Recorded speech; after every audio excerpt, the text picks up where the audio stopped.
Gerald Anderson inamin na ang tungkol sa anak nila ni RC Muñoz.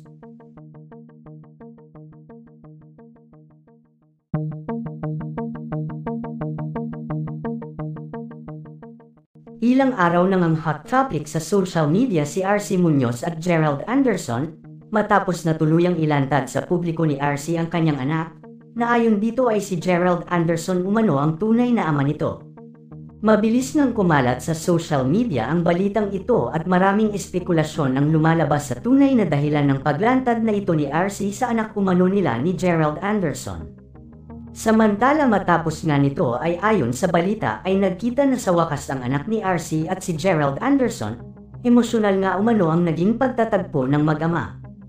Halos hindi nga daw makapaniwala si RC Muñoz na madaling matatanggap ni Gerald ang tungkol sa anak nilang dalawa.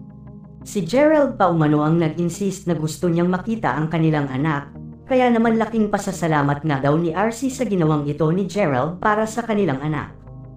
Maraming tanong ngayon ng mga netizens, at isa na dito ay ang tanong kung paano na ang girlfriend ni Gerald na si Julia Barreto. Gayong ayon sa source ay ngayon lang din ito nalaman ng tungkol sa lihim na anak ni Gerald kay RC. Kinuha nga ng mga netizens na pinagsabay ni Gerald si Julia at RC, in short niloko ni Gerald si Julia. Kaya pala naging usap-usapan at laman ng balita si Julia at Gerald na naghiwalay na ng tuluyan ng mga ito, dahil pala sa isyu na may anak si Gerald kay RC Muñoz. Samantala ngayong araw nga ay eksklusibo nang ang inamin ni Gerald Anderson ang tungkol sa anak nila ni RC Muñoz.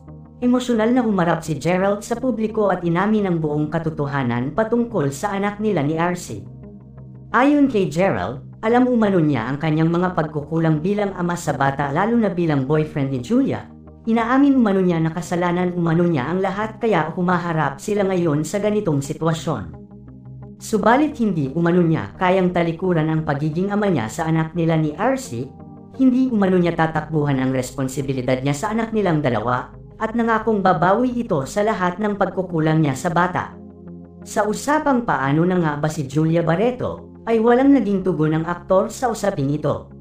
Bagay na pinagtaka ng karamihan dahil kamakailan lang ay ayon dito ay okay na okay silang dalawa ni Julia at walang kahit anong problema sa pagitan nilang dalawa.